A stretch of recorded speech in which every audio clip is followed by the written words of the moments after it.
All right, paragraph 45, 44.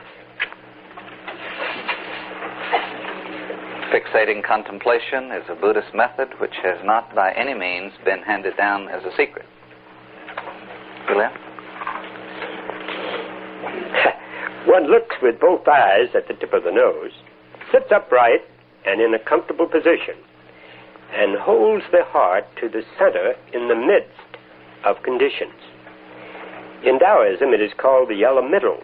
In Buddhism, the center of the midst of conditions. The two are the same. It does not necessarily mean the middle of the head.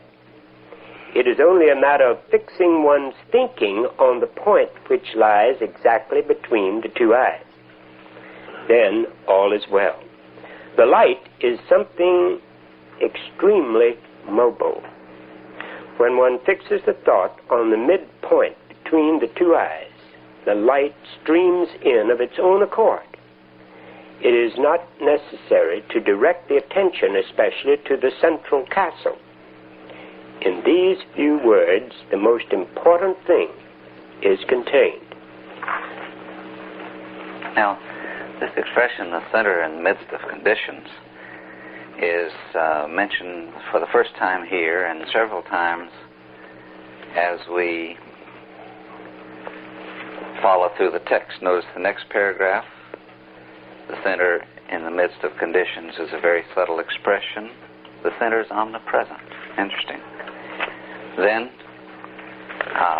page 49, if you look at that for just, paragraph 49. Keeping the thoughts on the space between the two eyes allows the light to penetrate. Thereupon the spirit crystallizes and enters the center in the midst of conditions. The center in the midst of conditions is the lower elixir field, the place of energy. And they say solar plexus there. I have some questions about that. Then, paragraph 52. If the thoughts are held only to the two eyes, but the spirit is not crystallized in the solar plexus, the center in the midst of conditions, it is as if one had mounted to the hall but had not yet entered the inner chamber. Then the spirit fire will not develop, the energy remains cold, and the true fruit will hardly manifest itself. One other thing, if you look on page 57,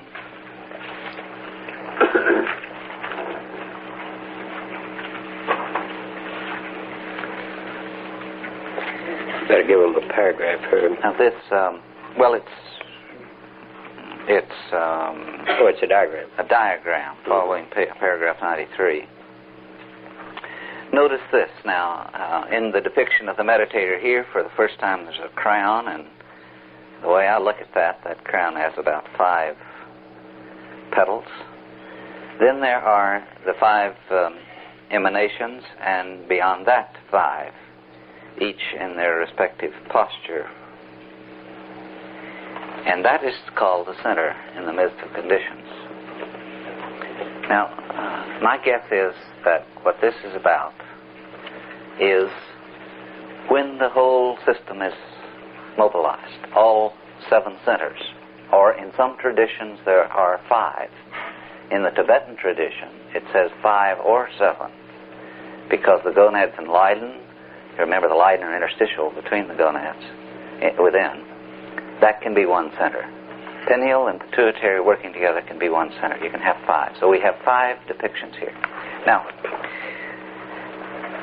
one other reference. If you go back to page 35, paragraph 46, and then the footnote. Notice the middle of that footnote. The conditions are the circumstances, the environment, in which the conjunction with causes, yin, set going the circulation of delusion.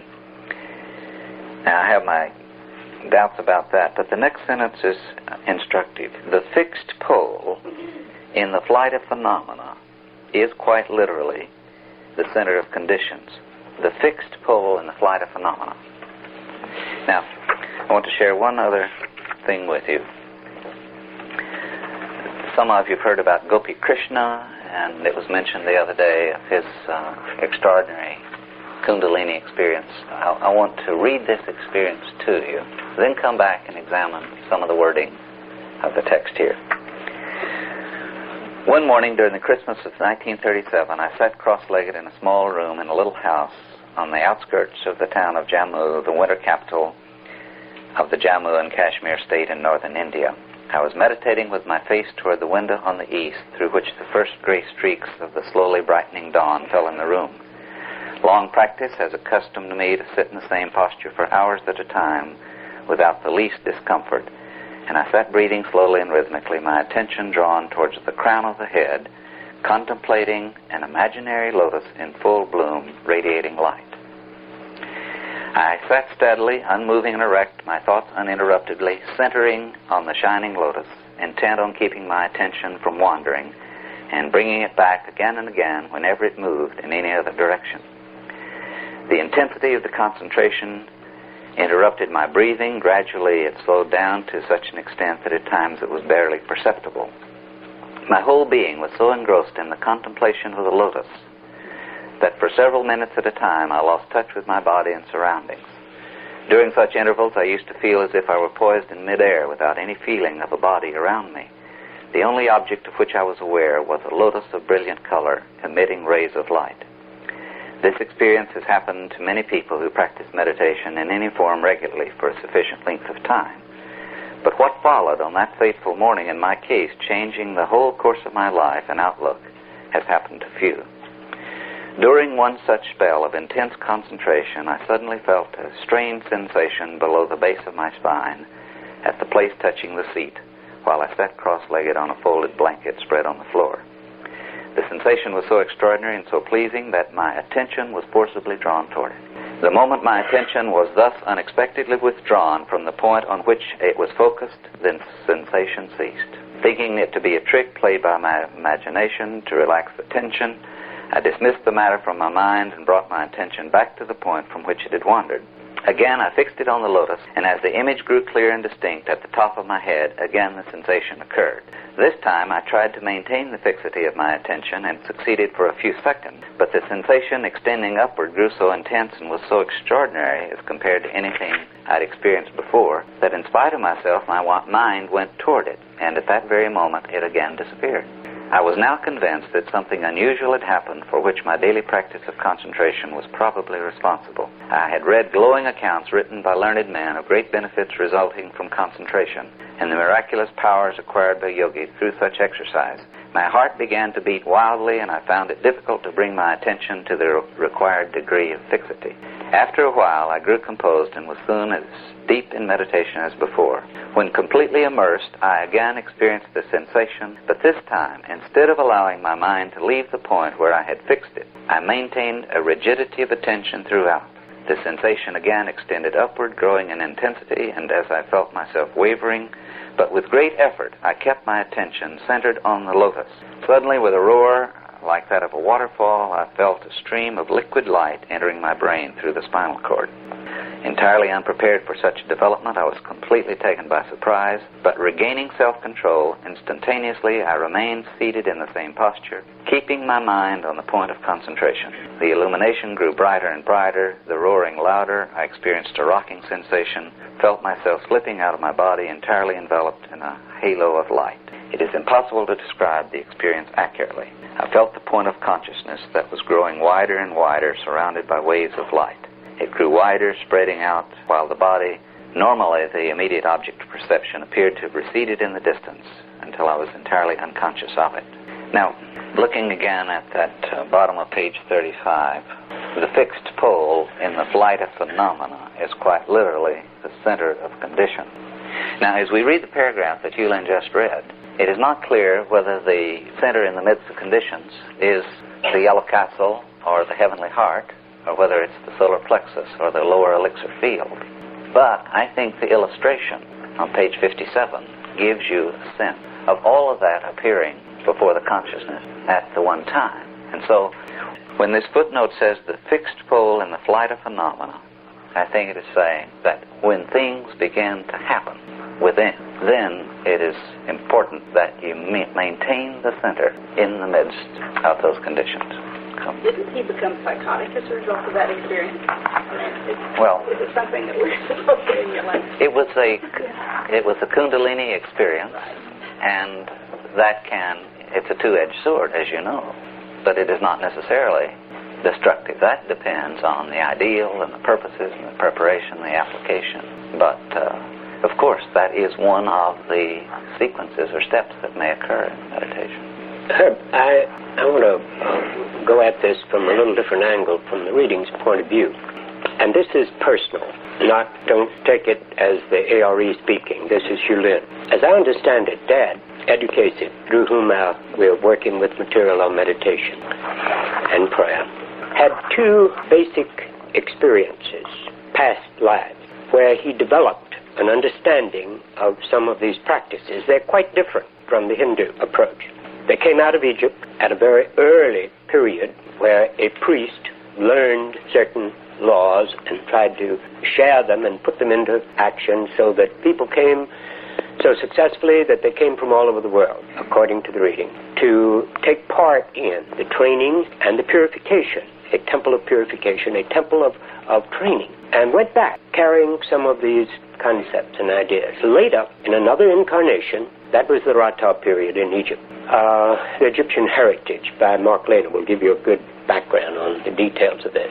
Later, in a Persian incarnation, several thousand years later, we have the actual description in his readings of out-of-body experiences resulting in, while out-of-body, healing himself and others, and then establishing a healing center that people came again to from the crossroads, because it was the crossroads of the world at that time, in a place near what is now Shusta, Iran.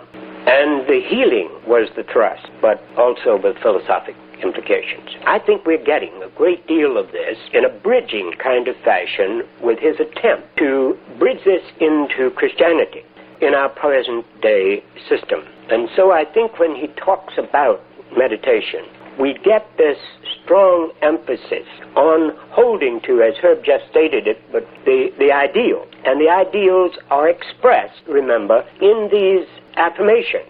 This is why he used the affirmation instead of some of these contemplations of points, lights, candles. In the Santapandia method of Buddhism, the heel, as it hits the pavement, all kinds of varieties, a multitude of varieties of focuses that are external. A sound given by, in TM, for example, unrelated to the ideals. Now, if in truth we are spiritual beings, created before the world was, with an implant, an impression of what he called the Christ consciousness on every single mind spirit experience, all of us are, in this sense then, the prodigal sons away, going home. And this is the going home process. Then the affirmation, the spiritual statement of an ideal, expressed and used as the focus every time you meditate, quickens the consciousness of that original place, as we read it yesterday, before the world came into being. The condition, in our 6-foot body, you remember where we read it? We would find that, renew that body, that point that we came from in the beginning. The affirmations, as I understand them, stating spiritual ideals, relate us to remembering and quicken that remembering. And so, with an ideal related to meditation, we begin to be able to not just have phenomena, not just control the psychological conditions of our bodies, feel better, straighten out our emotional controls, have some strange, beautiful lights and phenomena and experiences, but begin to be able to translate it into service and into love at an everyday level. Now, I think this is where this man was coming from, with the whole thrust of meditation. Phenomena is fine, but what we're driving for, as I understand it here, is a changed life, a channel through which God can work and serve and love and change in the earth. And it's important that you and I get with this now. We haven't got long. Some of us have got less than others. And we need to be aware of what can be accomplished in such a little time as we have. I don't mean minutes or years, well, a little while. but the times and half times are an end, and it is time to work. It is interesting, I think, Herb, that we must remember that solar plexus center also contains cells of Leydig. And he speaks of the cells of Leydig as the seat of the soul. So we've got a correspondence there between the gonads and the cells that are actually in the adrenal center. They are similar to the cells that are in the gonads, as I understand it from physiology. They're actually there. That being the fact, ties in gonads, Leiden, and adrenals. They all three have the Leiden quality. All have got it, and so that we are dealing with the center. Now, I think, too, as we're talking about there, and these fives that are in this, I wonder if this has to do with the Revelation references to the bowing down of the senses. We have five senses. We have five things that and these produce the phenomena for us. These senses of illusions. You and I don't see what we really see. We don't hear what we really hear. We don't smell what we really smell. It's different. They confuse us, these senses, in many ways. And as we indulge them, they confuse us more. And we build them, and they become the whole purpose of our lives. And they bow down here. They begin to lose that capacity for, we even forget, as he spoke of it, as you read of this experience, begin to, and I'm sure many of you have had this experience, in meditation, you suddenly wonder where your body is. Your flesh body. If you had to move your knee, you wouldn't know where to move it. You wouldn't know where it was to move. You suddenly are cut off from the consciousness, and these five senses have begun to give way, and a higher consciousness begins to be present. I think we're dealing with a system, a concept here with that relates right into trying to translate the meditation from an experience of withdrawal to an experience of involvement in serving in a very direct way, motivated by ideals and principles. I don't know. I know we're not disagreeing at all here, but it may sound like it to some people. But it's an interesting... I'm concerned in this illustration that you not get caught up on the Kundalini experience so much as to see that the instructive part is the process. What happened was he was focusing on the lotus. Now, we don't do that. We focus on the ideal or the affirmation, right? But then something began to happen, and the instructions here are, when the energy moves, and always, the readings say, when you meditate, always, an erg of energy begins to move. Then, what is important is that you maintain the center in the midst of conditions. When he lost the center, the energy stopped rising. When he went back to the center, you see, the way in which it is not just the rising of the Kundalini, but this says, the footnote says, the flight of phenomena, any of the phenomena that draw you away, those phenomena will happen. Things will start happening. It may be the movies that he talks about. It may be an awareness of a center. It may be some experience. But the center, in the midst of conditions, is returning to, for our purposes, the ideal or the affirmation, so that that process continues. Now, his experience was, let the mind go to the experience, it stops. Keep the awareness centered. In his case, it was the lotus. In our case, it's the affirmation. You return to that, then the movement of the energy can continue. Now, we feel that a sounder outcome will happen when that's being focused upon is the spirit of the affirmation, rather than simply a lotus. But the working principle of the center in the midst of conditions, I'm suggesting is to you that whatever begins to happen, you must then return to maintaining the center. And that's how the heavenly heart, pituitary, gets associated with other things as well. You keep that. Now let's go back and look at that. Herb, let me find out one thing as you move into this. How many of you have ever had a consciousness of a movement of energy in your body? I'd like to review that paragraph 45 with you. One looks, page 35, paragraph 45. One looks with both eyes at the tip of the nose, sits upright in a comfortable position, holds the heart to the center in the midst of conditions. In Taoism, it's called the yellow middle. In Buddhism, the center in the midst of conditions. The two are the same. It does not necessarily mean the middle of the head. It's only a matter of fixing one's thinking on the point which lies between the two eyes. Then is all is well. Now notice this. The light is extremely mobile. When one fixes the thought on the midpoint between the two eyes, the light streams in of its own accord. It is not necessary to direct the attention, especially to the central castle. In these few words, the most important thing is contained. The center in the midst of conditions is a very subtle expression. The center is omnipresent. Everything is contained in it. It's connected with the release of the whole process of creation. The condition is the portal. The condition, that is, the fulfillment of this condition, makes the beginning, but it does not bring about the rest with inevitable necessity. See, that's just the portal. Or if the condition is the portal, then the conditions are the portals. Those are the centers through which the energy flows. And getting the energy flowing doesn't mean everything else follows with inevitable necessity. The meaning of these two words is very fluid and subtle. Here's a very practical and instructive paragraph coming up in 47. You skip 46? You just read 46. I got you. Fixing contemplation is indispensable. It ensures the making fast of the enlightenment. Only one must not stay sitting rigidly if worldly thoughts come up. But one must examine where the thought is, where it began, and where it fades out. Nothing is gained by pushing reflection further. One must be content to see where the thought arose, and not seek beyond the point of origin. For to find the heart, consciousness to get behind consciousness with consciousness, that cannot be done.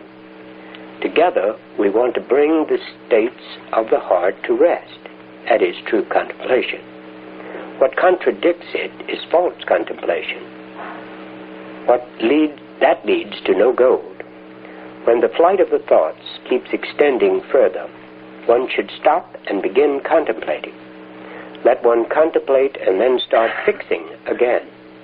That is the double method of making fast the enlightenment. It means the circulation of the light. The circulation is fixation. The light is contemplation.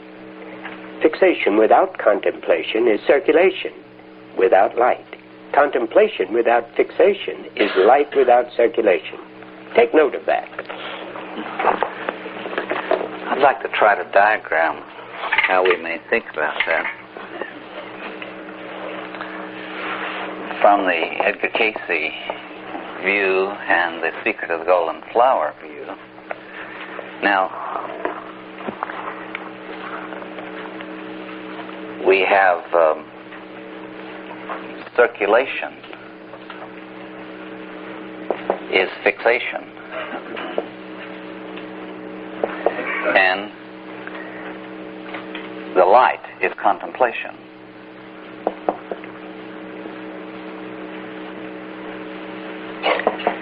Now, here I think we have the affirmation, which is the ideal, and it quickens. Then we practice the silence. So, fixating in the silence, fixating contemplation is indispensable. The contemplation, in this case, is the quickening.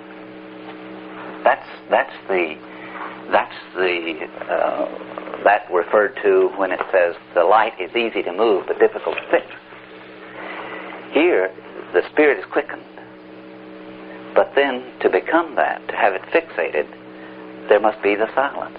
And I think literally there's a physiological process that once the hormones are quickened in that respect, then they need to be given time to carry their particular message to the cells of the body without some anxiety or fear or or what have you coming in, and then having those messages go as well. So you quicken the response, and then in silence you let it circulate and fixate. Now, fixating, contemplation is indispensable. Notice then the bottom line. The circulation is fixation. That takes place in the silence. The light is contemplation. That is the quickening of the response. Fixation without contemplation is circulation without light. We can fixate negative thoughts. We can fixate worries. We can fixate, memorize, become things that the mind dwells upon that do not contain the light. Fixation without contemplation is circulation without light. But contemplation without fixation, see, just quickening the response and quickening it. Contemplation without fixation is light without circulation. Now, a lot of people say, I can't meditate, my mind drifts off. Well, the whole point of this paragraph regarding when the flight of the thoughts keeps extending further, stop and begin contemplating, is to say that meditation is a double method. The double method of making fast the enlightenment is you quicken a response, the mind drifts off, you bring it back and re-quicken. And that's a growth process. It's not that you do it all at once. Now, what I suggested earlier with respect to the centered midst conditions is this practice is not only immediately applicable for the beginner or just mundane and everyday ordinary thoughts, but is also essential when things start happening in a different way and you start having the experiences, the energy rising, or the movies, or what have you. There's the warning to get behind consciousness, with consciousness. That cannot be done. There's a warning against being repressive. When the other thought comes up, you see, you take cognizance of it. You don't say, get away from here. You say, yes, I know you're there, and I know you're a part of me. Do you see how that paragraph handles it? It says, one must not stay sitting rigidly if worldly thoughts come up. Examine where the thought is, where it began, where it fades out. Nothing is gained by pushing reflection further. Now, we're suggesting that that relates not only to mundane thoughts, but to the more esoteric or dramatic or visual imagery that may accompany later stages of meditation. Nothing is gained by pushing this further at this time. One must be content to see where the thought arose, not seek beyond the point of her origin. For to find the heart, consciousness, to get behind consciousness, with consciousness, that can then be done. We want to bring the heart, states of the heart to rest. What contradicts is false meditation, leads to no goal. When the flight of the thoughts keeps extending further, stop and begin contemplating. This is the double method of making fast the enlightenment. You must have an affirmation. There must be the quickening of that you want to become. And then the silence. Then it drifts off. You say, I know you're there. May the Lord bless you. And you come back and you quicken the desired response. As I understand it, there's nothing within this paragraph that's any more deep than anything in the meditation in the mind of man. And is that correct? Well, it's a very straightforward procedure. The wording is tricky down here at the bottom of this double talk. I find the entire paragraph, the words that they use, you tend to believe that there's something more in there. Circulation of light and fixating contemplation being the same thing. It disguises the meaning, and it's really not. It's really much better expressed in your book, Meditation in the Mind of Man.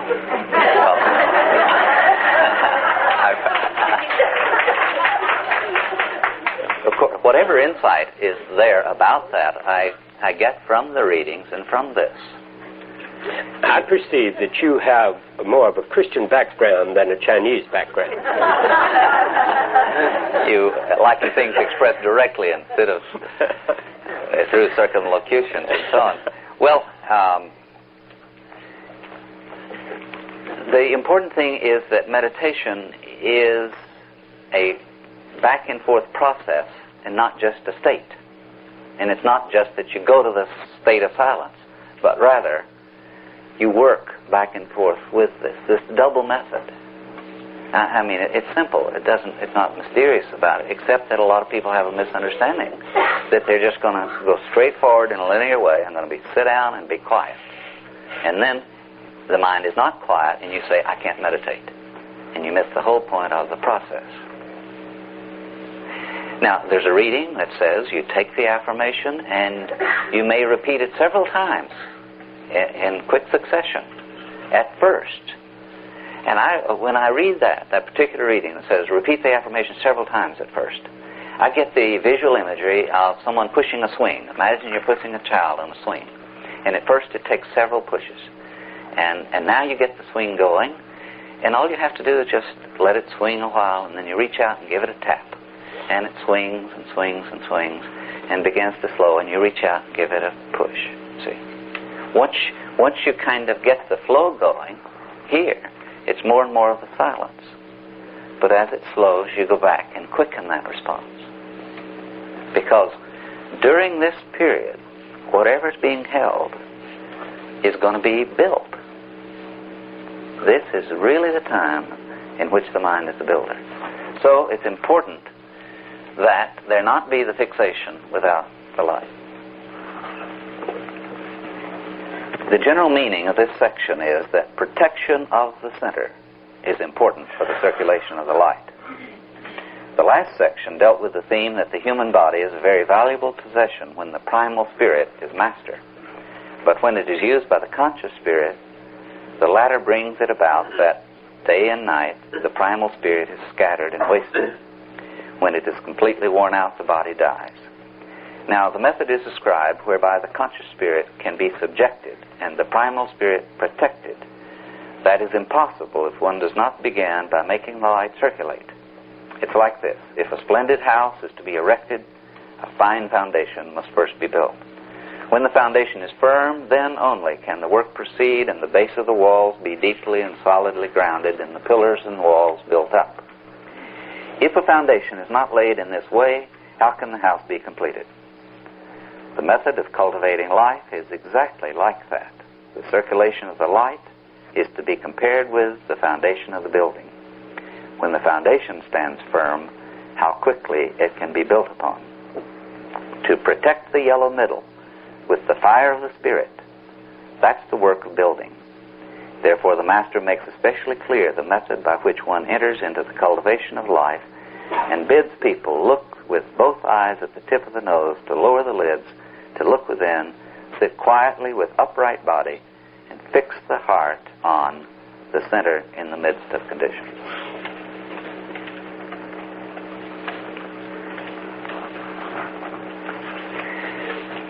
Well, I'm reminded of this foundation of the way in which the Christ is the foundation and the relationship of the Christ within to the mind as the builder.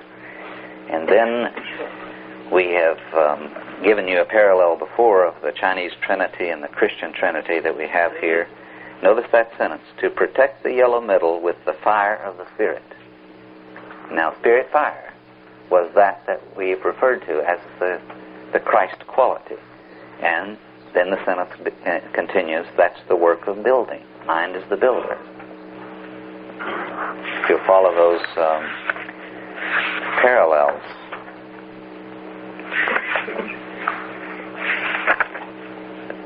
The reference to Spirit fire being the light and the Logos is at the very top of page 26. That's where we made that association of Spirit fire with the Christ and the builder. So this is, as foundation, an initial essential step. Yes, why don't you read both of those? That's a short paragraph you have. Keeping the thoughts on the space between the two eyes allows the light to penetrate. Thereupon the Spirit crystallizes and enters the center in the midst of conditions. This, I think, it defines that midst of conditions for us with the solar plexus. The center in the midst of conditions is the lower elixir field, the place of energy, the solar plexus.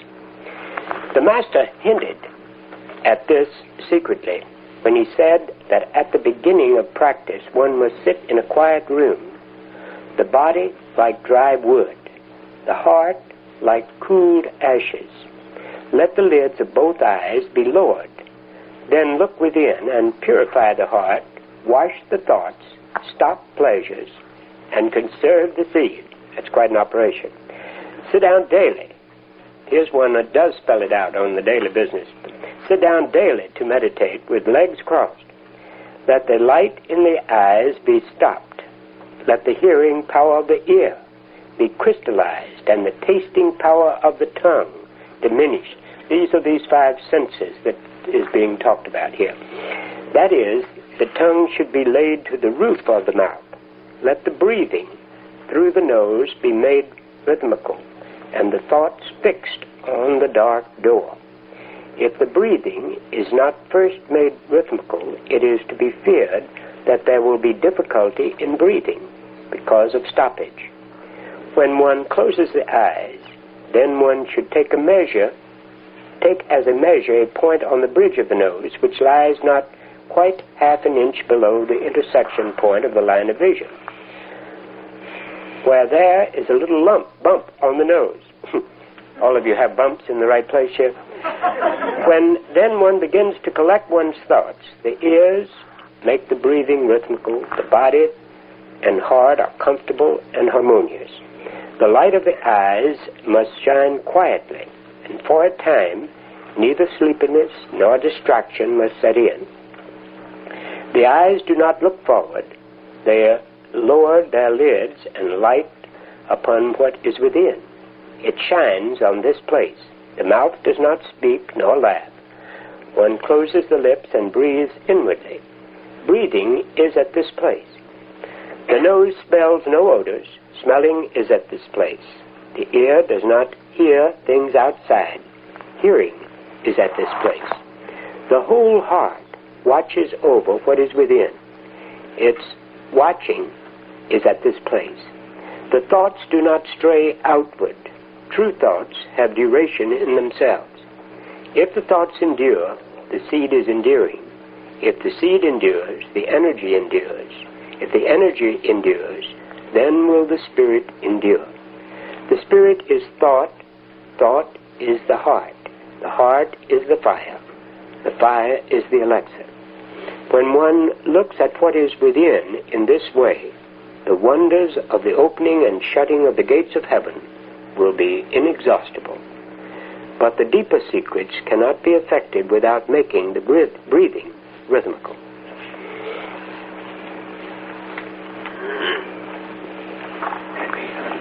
The text doesn't really use the word mantra or refer to the use of a mantra, but repeatedly there is reference to what one does with the thoughts. And this paragraph, this section especially, suggests, I think, a relationship between the thought and the ideal. If the thoughts endure, the seed is enduring. If the seed endures, the energy endures. If the energy endures, the spirit will endure. The spirit is thought. Thought is the heart. The heart is fire. Fire is the elixir. Now that, I think, refers in the best sense to what we have in mind as a mantra or as an affirmation. We're talking about the finite and infinite and a mediation between that. Now, there's a parallel between the conscious, the autonomic nervous system, the endocrine systems. And the autonomic is the mediator between waking consciousness in the senses and the spiritual attunement. Breathing is the only conscious direct control and contact we have with the autonomic nervous system. You can't immediately do something with your heart or various other autonomic nervous system activities, but you can get in touch with that whole autonomic function through the breathing.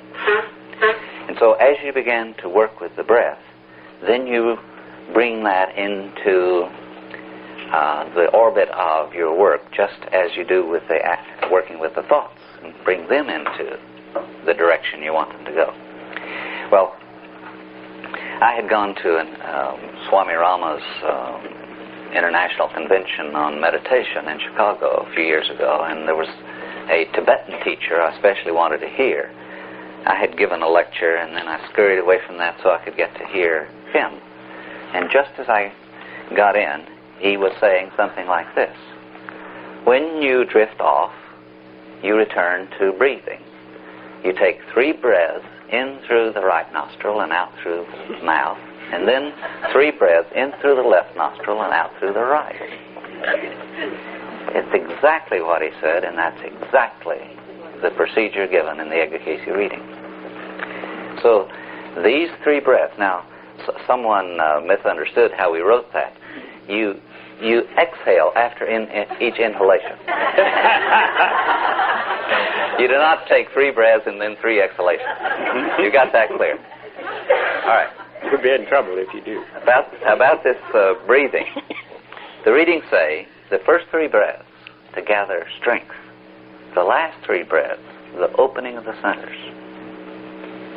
Now, I like to associate those 3 breaths with the higher 3 centers, because the prayer given to us is, in the name of the Father, that's the pituitary; in the name of the Son, that's the pineal; in the name of the Holy Spirit, that's the thyroid. First 3, gathering strength.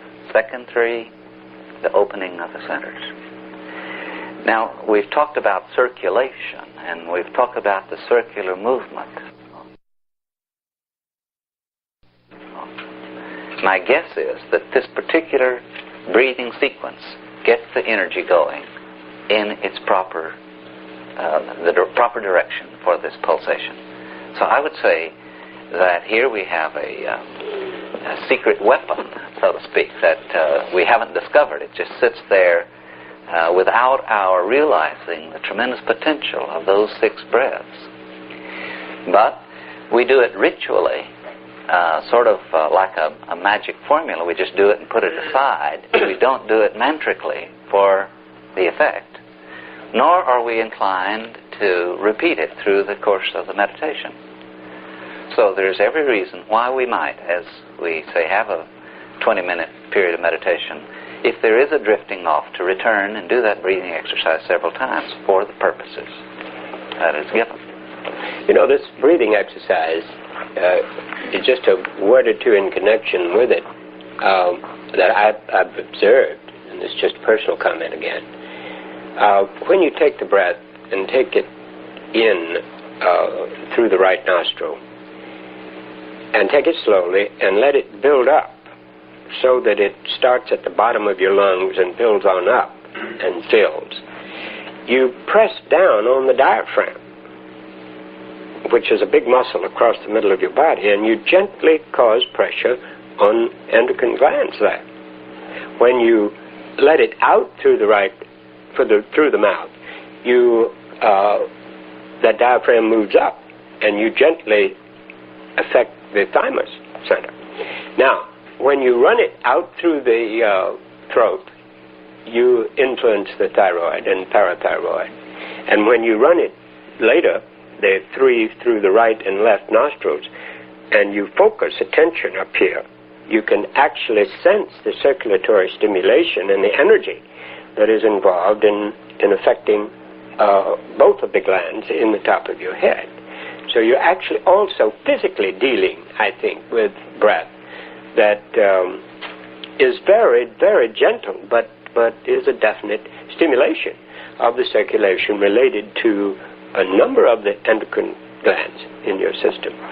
A further comment on that, observing Harold Riley doing massage, he was giving us some instructions, and he said, I massage this area so that healing will take place in this other area, because I know that as you stimulate this, because of the neural system, the circulatory system, you can have physical contact with this area, but enhance the circulation to the organ related, because it's on the same neural branch or circulatory branch. And so you see, what Yulin is saying is not only do you affect that mechanically, but you can also affect those centers and the quickening of them in that order by an indirect calling into action the tie-ins that are found in the neural and circulatory system. Herb, while we're on this stimulation business, what about, from your point of view, the use of the chants that also affect all of the soft tissue of the head and throat and so forth. They're not only the sound, but the actual effects. The sinus system goes very deeply in here, and the pituitary sits in a little bony cup and surrounded by the sinus passages. And you get those, the readings say it's not listening to chants, but it must be your own intonation. When you get some vibration going there is that physical, again, or mechanical stimulation of that center. Now, Yulin's reminding us that the readings refer to the pineal as a door. Yeah, the open door, when you get into it, but it's dark until you get it open. Yeah, the reading for the breathing is 281-28. 281-28 instead of 25. And the same reading has a chant, the part about the chant. And some information on chanting in that reading as well. Paragraph 51, shall we take one or two more, Hugh? We got 5 minutes. I read that last one, didn't I? Yeah. If the pupil begins and cannot hold his thoughts to the place between the two eyes, if he closes the eyes, but the energy of the heart does not enable him to view the space of energy, the cause is most probably that the breathing is too loud and hasty, and other evils arise from this, because body and heart are kept busy trying to suppress forcibly the uprush of energy in quick breath. All right, the breathing needs to be controlled but normalized. I want to read the next one. Some of you all, I've heard you. You breathe too fast. Don't rush this breathing. Take it nice and rhythmical and slow. Don't push it too hard, is what this is saying here. If you concentrate on the movement in the abdomen, the in and out, then it won't make the noises up here in the nostrils. There's breathing you can do up here, and there's the breathing here. And so you don't have to disrupt everyone in the room with your devotion. The control of breathing is related to the control of many physiological processes, including sexual and of course, meditation. Did you or I stop on 52? 53 is where we begin. Let me read that one, and then you can pick up that longer one. If the thoughts are held only to the two eyes, but the spirit is not crystallized in the solar plexus, the center in the midst of conditions, it is as if one had mounted to the hall, but had not yet entered the inner chamber. Then the spirit fire will not develop, the energy remains cold, and the true fruit will hardly manifest itself. Well, in the Lord's Prayer, we address the higher 3 centers, then the lower 4, then the higher 3. Now, I think you can awaken the higher 3 with your first address, but not raise the energy up. You see, this is what we're trying to do in meditation that may be different from prayer. There may be the devotional attitude of prayer. And we have this state of, if the thoughts are held only to the 2 eyes, that is, if the thoughts are held only to the higher centers, and you don't raise it up from the lower, you mount to the hall, but don't enter the chamber, then the spirit fire will not develop. That's because the spirit fire is related to the pineal, the Christ center, but the pineal and the Leiden are the seat of the soul, and so the Leiden has to be involved and raise up for that other center to be quickened. Then the spirit fire will not develop. The energy remains cold, and the true fruit will hardly manifest itself. You all have this picture, I think most of you, in the opposite page 36, it's 37. You'll notice there the meditation stage to the origin of a new being in the place of power. Look at that little image there at the solar plexus region.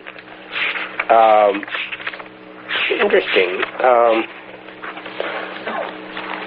As you begin to work with meditation, hopefully, you see, this is where a lot of the energies go out in the action, the service, putting it into action in your life. And the changes begin to take place when that new being is created. It's an interesting idea. Therefore, the Master harbors the fear lest in their efforts men only fix their thoughts on the place on the nose, but fail to think of fixing their ideas on the space of energy. That is why he used the comparison of the mason with the plumb line. The mason uses the plumb line only in order to see if his wall is perpendicular or slanting, and for this the string serves as a guideline. When he has determined the direction, he can begin the work. But when he works on the wall, not on the plumb line, that is clear. From this it is seen that fixing the thoughts between the eyes means only what the plumb line does to the mason. It is just the beginning of this. The master refers again and again to this because he fears his meaning might not be understood.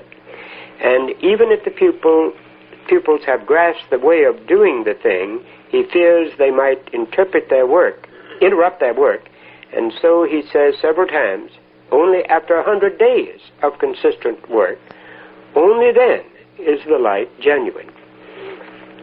Only then can one begin work with the spirit fire. If one proceeds in a collected fashion after 100 days, there develops spontaneously in the light a point of genuine creative light, the yang. The pupils must examine that with sincere hearts. This is that persistence, isn't it, in the meditative practice. This is not going, even if you have a remarkable experience right away, you can't stop. It needs to be persisted with. Consistency is such a jewel here, really, in the old aphoristic sense.